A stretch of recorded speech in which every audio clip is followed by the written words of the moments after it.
Nah sekarang orang Lailatul Qadar tiap malam melek ngapain kalau tidak merasakan kehadiran Allah, kalau tidak tafakur, ngapain kan? Tidak merasakan kehadiran Allah, tidak merasakan ketauhidannya, tidak merasakan kehadirannya, tidak merasa tenang dengannya. Buah neraka itu adalah dari sekarang. Boleh jadi Anda ditetapkan ahli neraka setahun kemudian, tahun sebelumnya barangkali. Tapi karena keyakinannya kepada Allah, amalnya betul-betul fokus, bisa saja malam Lailatul Qadar itu berubah jadi ahli surga. Gitu. Siapa yang membersihkan dohirnya di bulan Rajab, maka bersih hati di bulan Sya'ban. Maka siapa yang membersihkan hatinya di bulan Sya'ban, maka Ramadan akan sempurna jiwanya. Jadi sebetulnya Nabi Muhammad itu sudah mensyafaati kita sejak sekarang juga. Dengan adanya malam Lailatul Qadar itu adalah syafaat Kanjeng Nabi. Perkenalkan karya Dr. Yedi Supriyadi Magister Pendidikan. Ialah seorang pakar spiritualitas dan tasawuf yang sudah berpengalaman dalam membimbing jiwa-jiwa pencari kebenaran.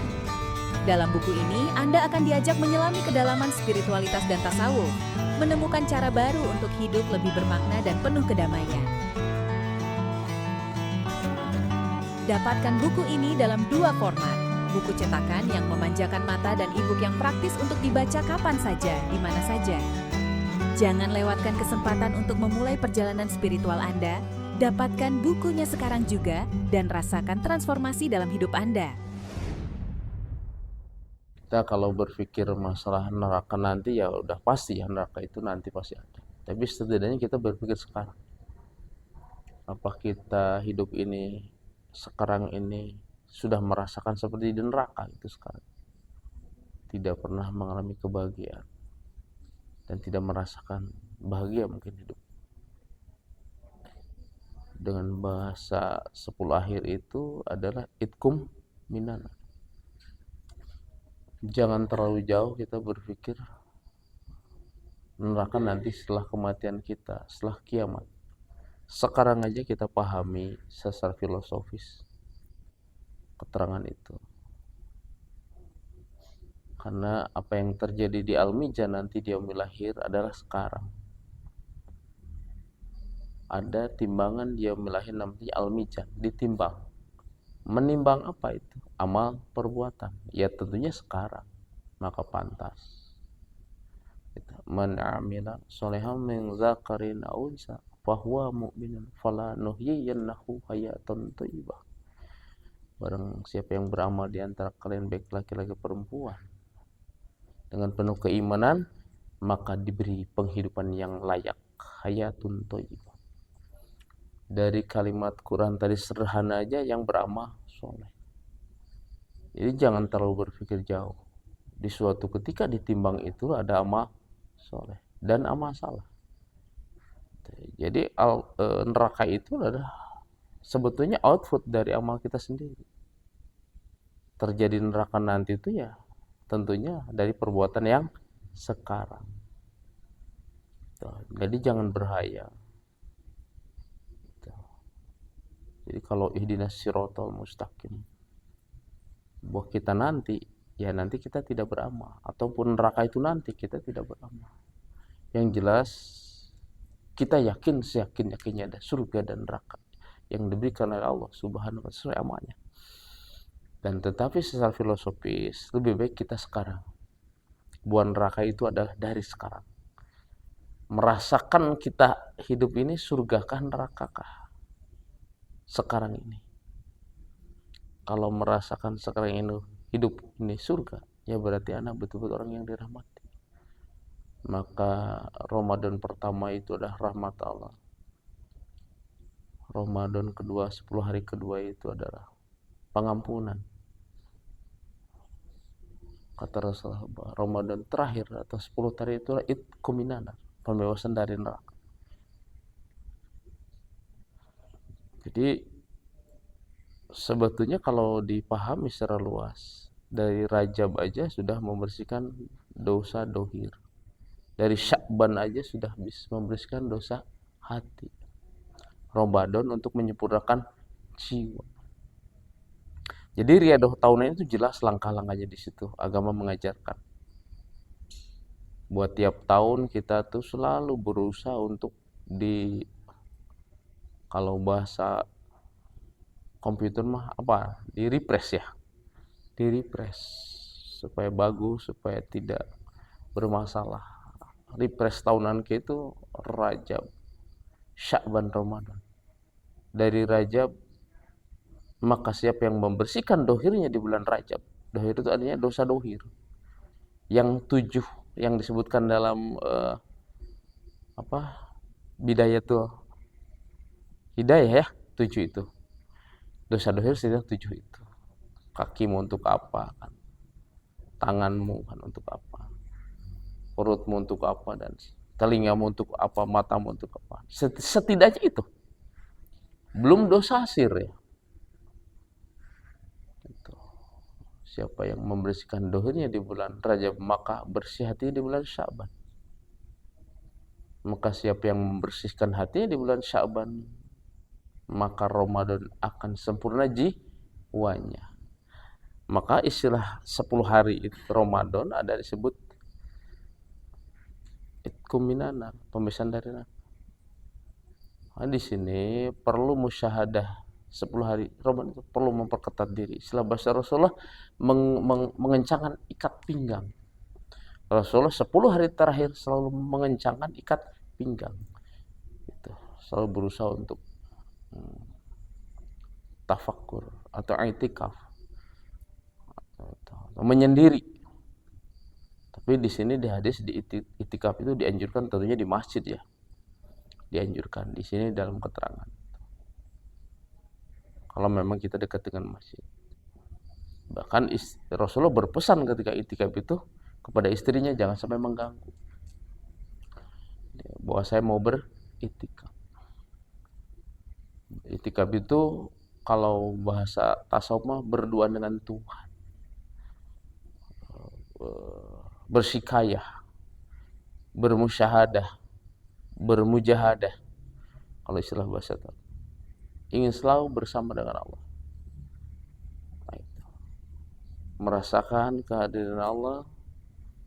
Gitu. Makanya kemarin waktu saya share itu masalah lihat Lailatul Qadar, dan saya tuliskan di situ hakikat Lailatul Qadar adalah penyatuan jiwa kita dengan Allah Subhanahu wa Ta'ala, penyatuan jiwa kita dan melebur kita dalam keesaannya. Nah, tujuan itikaf itu dua tadi, menyatu jiwa kita dengan Allah Subhanahu wa Ta'ala dan melebur dalam keesaannya. Tujuan itikaf tadi itu sebetulnya dua kategori itu. Merasa hadir, merasa menyatu dalam kemahatunggalannya, menyatu dalam keesaannya, menyatu jiwa dengannya.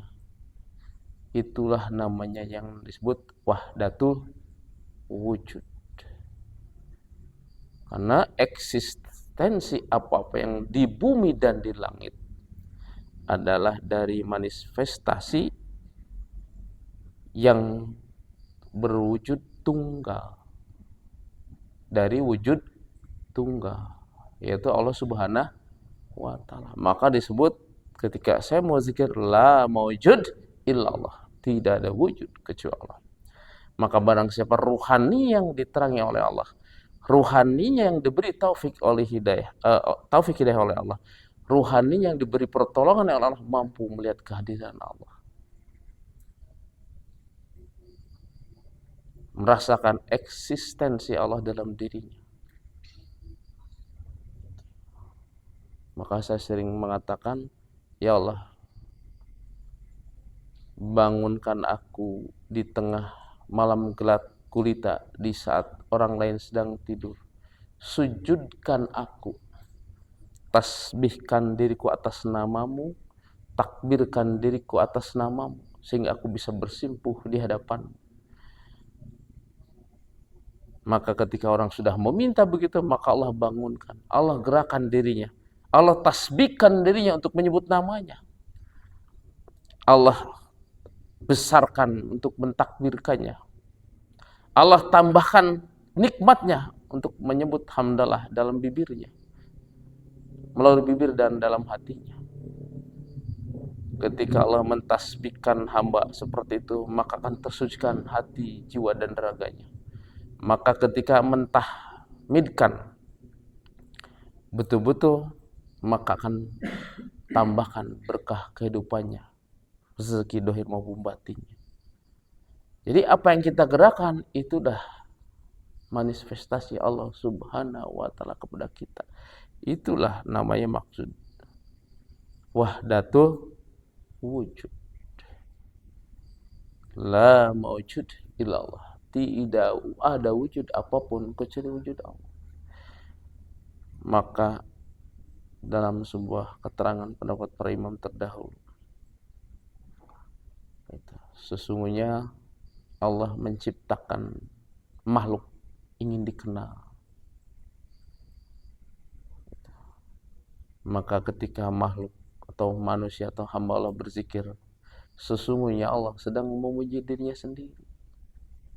Maka berbahagialah orang yang dohirnya, batinnya, jiwanya, raganya digerakkan oleh Allah untuk menyebut asmanya, untuk bersimpuh di hadapannya. Itulah manusia yang dibesarkan, dimuliakan oleh Allah Subhanahu wa taala. Maka disitulah yang namanya inayah, pertolongan. Yang namanya hidayah, petunjuk dari Allah. Jadi ketika orang ruhnya sudah tersinari oleh Allah dengan cahayanya, maka akan merasakan eksistensi Allah Subhanahu wa taala. Jadi bagi orang yang beriman, sebetulnya Lailatul Qadar itu bisa setiap waktu terjadi. Bukan hanya akhir-akhir Ramadan, bisa saja setiap waktu terjadi bagi orang yang betul-betul ruhaninya dicahaya oleh Allah. Ruhannya disinari kekuatan dari Allah, cahaya ketauhidannya, cahaya ketunggalannya, cahaya kesesaannya. Maka bisa saja setiap waktu hamba Allah seperti itu merasakan Lailatul Qadar. Penyatuan diri dengannya, jiwanya, ruhnya, hatinya, raganya. Maka hidupnya akan bermakna, akan bermanfaat bagi dirinya maupun sesama atau umat. Karena hidup yang paling berharga seorang hamba Allah ketika hidupnya bermakna, bermanfaat. Apalagi umurnya panjang, seperti dalam Al-Quran bahwa Lailatul Qadar itu ada seperti 1000 bulan. Artinya, walaupun usia kita pendek, tetapi manfaatnya sangat banyak. Seperti orang-orang yang umurnya panjang sebelum Nabi Muhammad dahulu, yang umurnya seperti 300 tahun, yang umurnya 200 tahun, Nabi terdahulu. Nah, zaman sekarang umat Nabi Muhammad umurnya pendek-pendek. Disitulah terjadi malam Lailatul Qadar ketika sahabat bertanya kepada Kanjeng Nabi Muhammad, ya Rasulullah, bagaimana ketika umur-umur sebelum engkau itu panjang-panjang, ibadahnya banyak-banyak, sementara kita ini ya Rasulullah pendek umurnya, bagaimana bisa menyaingi mereka? Kata sahabat kepada Kanjeng Nabi Muhammad, yatimlah tadi surat itu, ayat itu, bahwa malam Lailatul Qadar dah sama dengan 1000 bulan. Dan ternyata Allah memberikan anugerah itu kepada Kanjeng Nabi Muhammad, hanya kepada Kanjeng Nabi Muhammad untuk umatnya. Inna anzalna fi Lailatul Qadar, dalam surat Al-Qadar.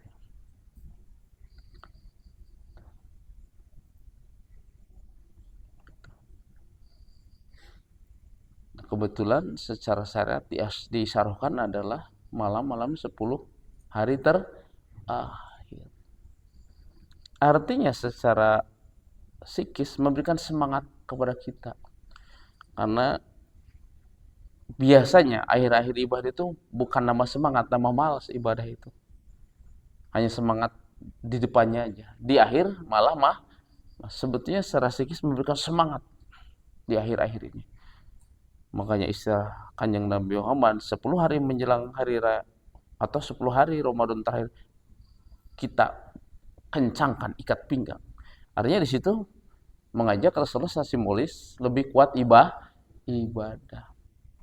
Dan di situ Kanjeng Nabi diberi bonus oleh Allah yang namanya malam Lailatul Qadar.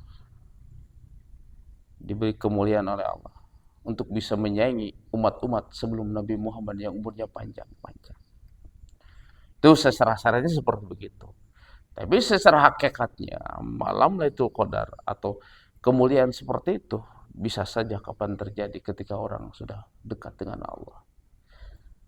Ketika jiwanya menyatu dengan keesaannya,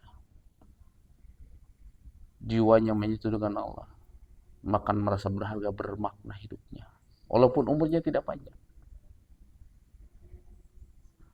Makanya orang yang paling hebat itu umurnya dikasih panjang, ya amalnya dikasih banyak.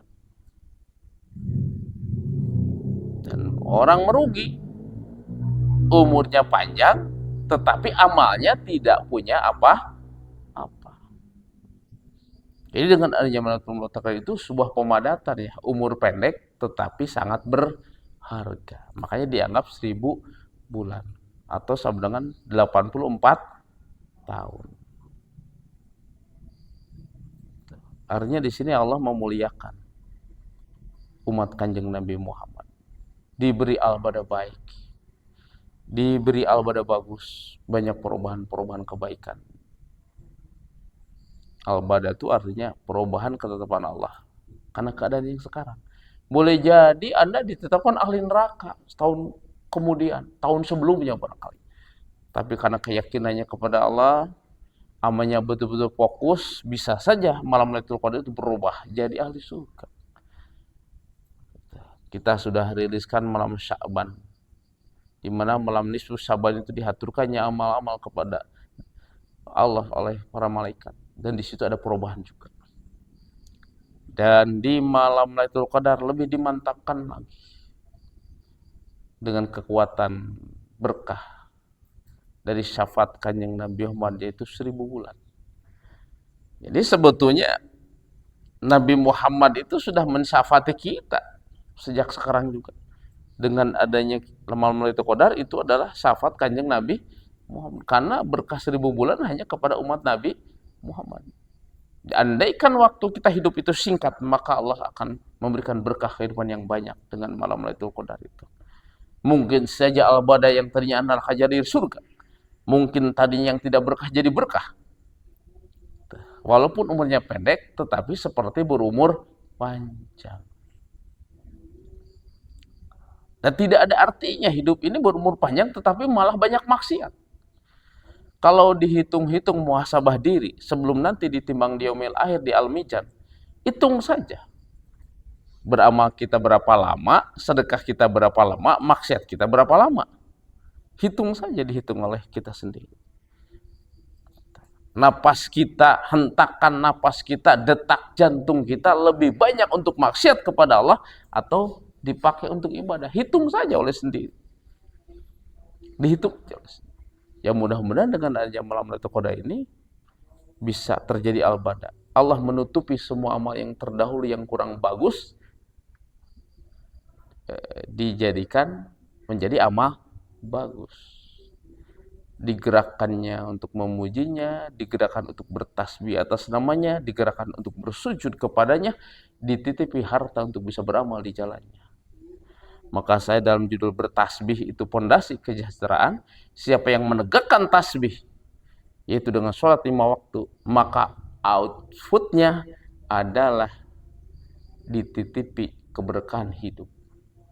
Maka disebut wa aqimi sholah wa atu zakah. Jadi itu sebuah yang tidak bisa dipasang. Ketika kita mendirikan sholat, nah wa aqimi sholah wa atu zakah. Kalau sudah waktu zakah, berarti kita diberi kemampuan. Artinya makna secara filosofis, kalau orang betul-betul mendirikan sholat, insya Allah bisa berzakat. Artinya diberi kelebihan oleh Allah Subhanahu wa Ta'ala, diberi kemakmuran,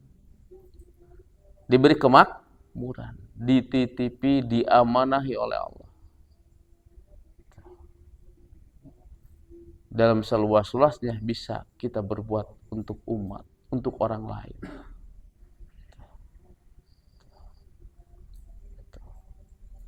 Kalau dari arti sempit mungkin zakat ini harta, kalau dari arti luasnya artinya bisa berbuat untuk orang lain. Dengan ilmunya kah, dengan hartanya kah, dengan tenaganya, dengan pemikiran. Karena pasti Allah memberikan anugerah berkah lebih. Pantas dalam buku saya itu kemarin dalam tasbih ada pondasi kesejahteraan. Ya tadi. Waqimis shalah watuz zakah. Maka yang mendirikan sholat itu pasti waktu zakah. Oleh Allah diperkirakan untuk berbuat baik. Diberi kelebihan. Dan berarti seluas-luasnya zakat di sini kan. Membayar zakat ini secara sempit gitu. Memberikan kelebihan kita secara harta. Tetapi secara luasnya apapun maka kita akan diberi kelebihan ketika taat kepada Allah. Jadi malam Lailatul Qadar ini secara hakikatnya penyatuan jiwa kita dengan Allah, penyatuan jiwa kita dengan keesaan Allah. Kalau sudah bisa begitu, maka hidup kita akan berkah. Atau disebut bahasanya manunggaling kaula Gusti.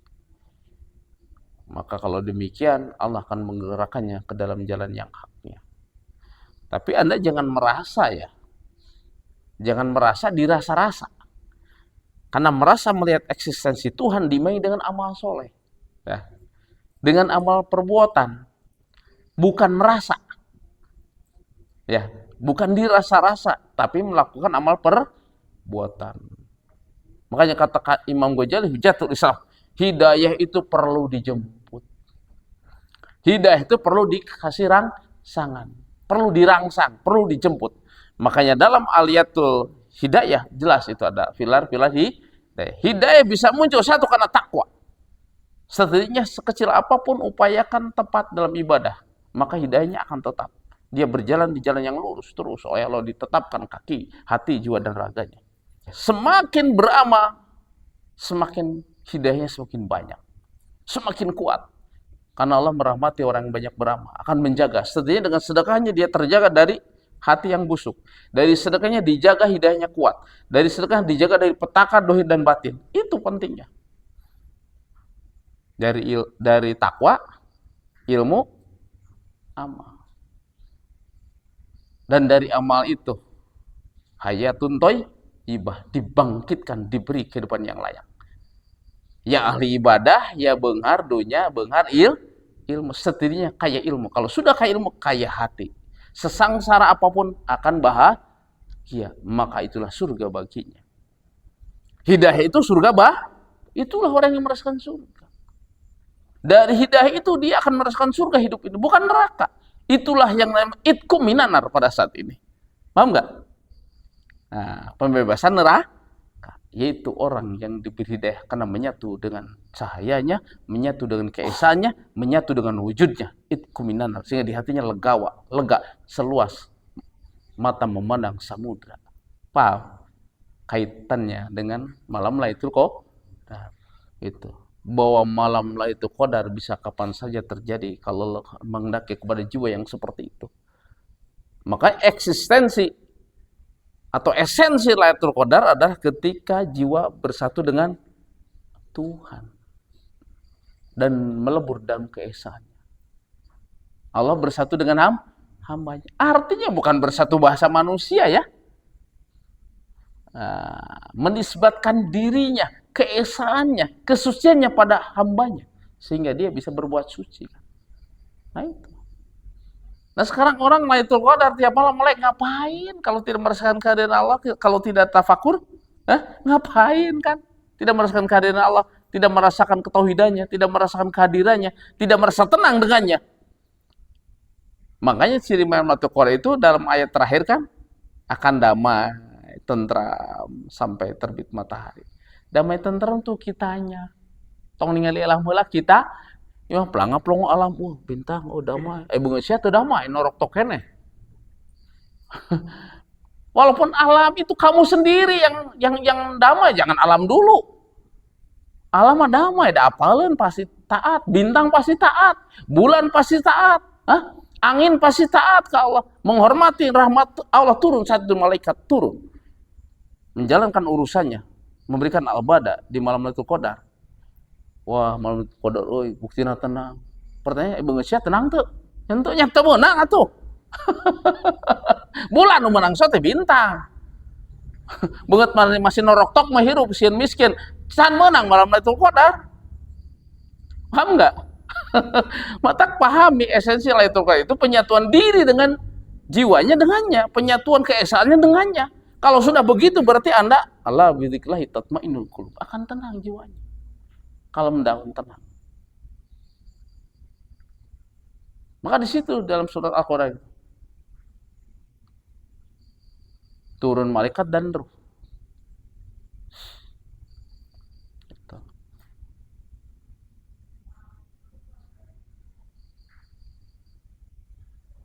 Dan di situ di ayat terakhir akan tenang, damai kan, sampai terbit fajar. Indikasinya kita dulu gitu. Entong wah, Mahamtun Qadar jadi ya, buktinya tenang. Kan itu. Padahal itu mah hanya sebuah gambaran, bumi dan langit saja memahami bahwa Allah memberikan rahmat banyak. Nah, kamunya yang tenang tuh kitanya tenang enggak gitu loh. Ini saya kasih tahu indikasinya loh gitu. Bukan kepada orang lain, ke kitanya gitu. Kenapa sih melebur dalam keesaannya? Kenapa kalimatnya? Paham nggak? Di situ ada saya kalimatnya melebur dalam keesaannya. Kenapa? Melebur dalam keesaannya. Itu orang yang dapat malam Lailatul Qadar. Allah tuh esa satu. Ya kan? Allah esa satu. Dan semua yang wujud itulah ada wujudnya. Semua apa yang ada di bumi ada manifestasi wujud dari yang tunggal. Wahdatul wujud, wujud dari yang tunggal, yaitu Allah. Tunggal itu esa. Kalau meyakini keesaan Allah, Allah Maha berkehendak. Cuman satu kan Allah kan. Allah Maha kuasa cuman satu itu kan. Allah Maha kaya cuman satu itu kan. Allah yang Maha mengatur cuman satu itu kan. Allah yang menyelamatkan cuma satu kan, esa kan? Kalau kita meyakini keesaannya menyatu dalam diri kita, apa yang mesti dikhawatirkan? Takut miskin? Berarti Anda belum mengesahkan Tuhan. Hah? Takut mati? Berarti Anda belum mengesahkan Tuhan. Takut membayar hutang? Berarti Anda imannya lemah, hanya imannya karena itu saja hidup bahagia, bukan karena Allah. Maka pantas yang disebut zikir itu adalah bi falyafrahu wa bi dzikri falyatanam. Hendaklah engkau merasa bahagia karena aku dan merasa nikmat menyebut asmaku. Itulah malam Lailatul Qadar. Bahagia karena aku. Karena wujud tunggal Allah Subhanahu wa ta'ala. Karena meyakini apapun keputusannya terbaik. Arek hejo, arek hideung, arek poe, arek modal, yakin Allah memberikan terbaik. Tidak mungkin menjerumuskan hambanya kan? Paham nggak? Menyatu dalam keesaan Allah Subhanahu sehingga hidupnya tenang. Kan itu? Arek paeh oge, tinggal paehna. La tahzan innallaha ma'ana. Kata Rasul kan? Padahal diancam banget. Orang sudah di depan mulut gua kan itu kan, mau mengancam Kanjeng Nabi kematian. La tahzan innallaha ma'ana. Sesungguhnya Allah bersama kita. La tahzan. Tong sieun, tong gentar. Itu penyatuan keesaan karena yakin. Semua itu hanya jebakan iman. Nah kalau kita mah jebakannya apa? Baju lebaran, tegablek duit, tenyen kupat. Betapa rendahnya keimanan seseorang hanya digoda oleh kupat, oleh baju lebaran, oleh hutang. Betapa rendahnya Allah diadu-adukan ketauhidannya di malam Lailatul Qadar. Kecil iman Anda itu, otak Anda itu kerdil. Bagaimana Allah memuliakan otak Anda hanya uang, otak Anda hanya baju lebaran, otak Anda hanya kupat. Bagaimana Anda dapat Lailatul Qadar? Sepo, angin tenang, malam tenang, kan itu bintang, redup, pagi-pagi tidak terlalu panas, tidak terlalu, ya seolah-olah semua tunduk di hadapan Allah. Jadi orang yang mendapatkan nama Lailatul Qadar yang jiwa dan ruhnya menyatu dengan keesaan Allah. Karena di situ berlaku wahdatul wujud. Wujud Allah berupa nurnya masuk ke kita.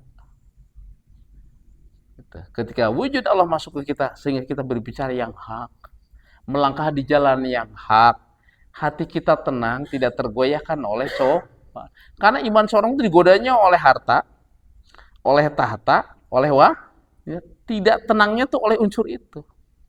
Maka ketika dia tergoda kan ibadahnya oleh unsur itu, berarti dia imannya lemah. Berarti selama ini ibadahnya hanya oleh faktor itu. Barometernya sederhana. Harusnya mikir, dia dulu aja nggak gablek apa-apa, lahir aja telanjang, kenapa sekarang kamu merasa memiliki sih?